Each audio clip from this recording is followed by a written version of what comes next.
ایک صحابی جس سے میرے نبی مزاح کرتے تھے، یہ میرے آقا صحابہ سے بھی کر لیتے تھے، صحابہ میرے آقا سے بھی کر لیا کرتے۔ نماز گھٹ گئی ہے یا تسا بھول گئے ہو؟ الحمدللہ پورے لاہور میں نے ہر مسلک کی مسجد میں نماز پڑھی ہے، کیونکہ میں اوبر کریم پہ کام کرتا تھا۔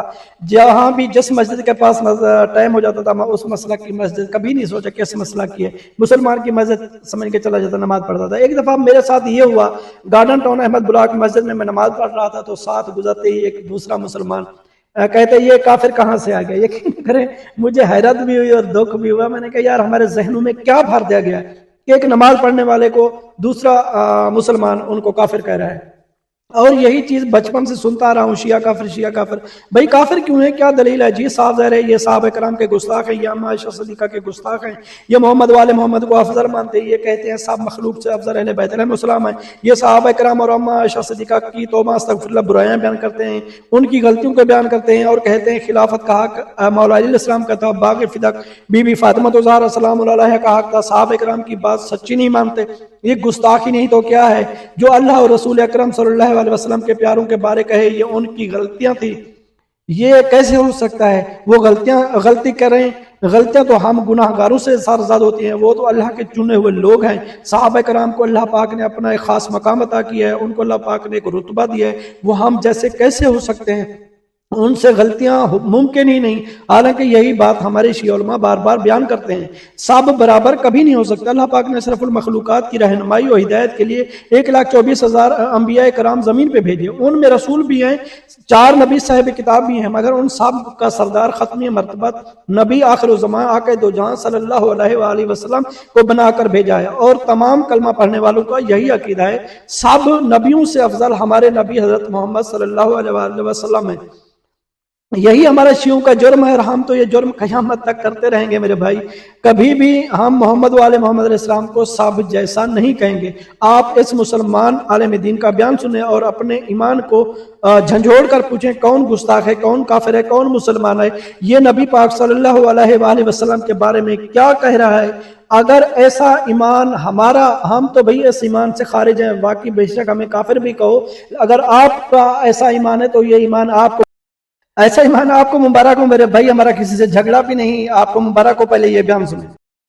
نماز پڑھائی، زور کی یا اثر کی، 2 رکعتوں پہ سلام پھیر دیا، باہر نکلے، سین میں ایک لکڑی کا تنا تھا، اس کے ساتھ میرے آقا ٹیک لگا کے کھڑے ہو، اور رکعتیں 4 کی بجائے 2 ہو گئی۔ ایک صحابی جس سے میرے نبی مزاح کرتے تھے، یہ میرے آقا صحابہ سے بھی کر لیتے تھے، صحابہ میرے آقا سے بھی کر لیا کرتے۔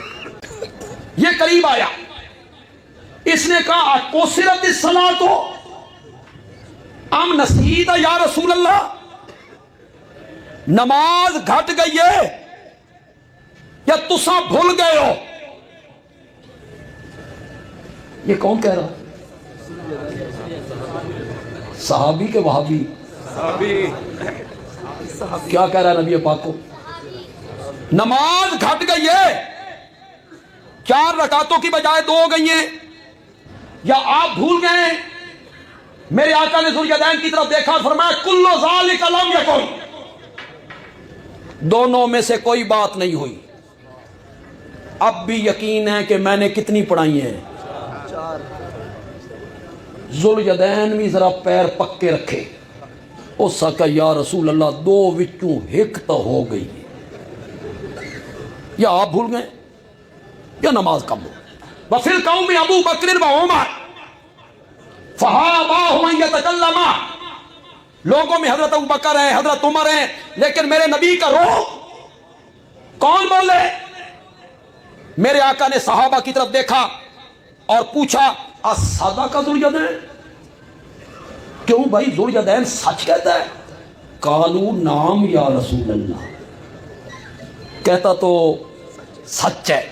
نماز پوری کی، نماز کے بعد خطبہ دیا اور خطبہ شروع کیا، انما انا بشر مثلکم، کیا میں بشر ہوں جیسے تم، سورہ حجرات پڑھ کے دیکھیں، اللہ فرماتا ہے یا ایھا الذین آمنوا لا ترفعوا اصواتکم فوق صوت النبی، اے ایمان والو خبردار جب محمد کی بارگاہ میں آتے ہو تو اپنی آوازیں پست رکھا کرو، آوازیں بلند نہ کیا کرو، اور جس طرح ٹو بی فرینک ایک دوسرے کو بلاتے ہو پکارتے ہو اس طرح میرے نبی کو نہیں پکارنا۔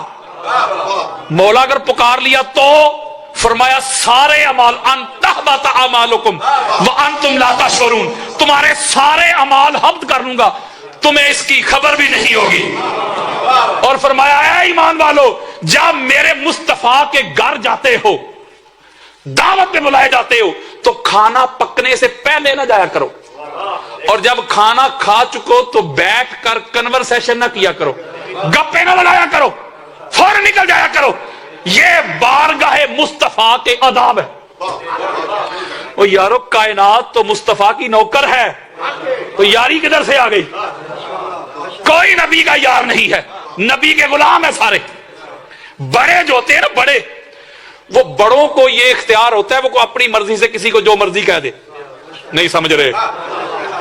یارو بڑا کہہ سکتا ہے میں تو یار غلام ہوں اور میں تو یار نوکر ہوں، لیکن چھوٹوں کو یہ حق اصل نہیں کہ وہ بڑوں کے بارے میں اس طرح کا عقیدہ رکھے۔ تو اس لیے نبی کا یار کوئی نہیں، نبی کے غلام ہیں صلی اللہ علیہ وآلہ وسلم۔ ایک بڑی خاص بات ہے، تو آپ الحمدللہ پورے لاہور میں نے ہر مسلک کی مسجد میں نماز پڑھی ہے، کیونکہ میں اوپر زمین پہ کام کرتا تھا، جہاں بھی جس مسجد کے پاس ٹائم ہو جاتا تھا میں اس مسلک کی مسجد کبھی نہیں سوچا کہ ایسا مسئلہ کوئی مسلمان کی مسجد سمجھ کے چلا جاتا نماز پڑھتا تھا۔ ایک دفعہ میرے ساتھ یہ ہوا، گارڈن ٹاؤن احمد بلا کی مسجد میں نماز پڑھ رہا تھا تو ساتھ گزرتے ہی ایک دوسرا مسلمان کہتے یہ کافر کہاں سے آ گیا؟ مجھے حیرت بھی ہوئی اور دکھ بھی ہوا، میں نے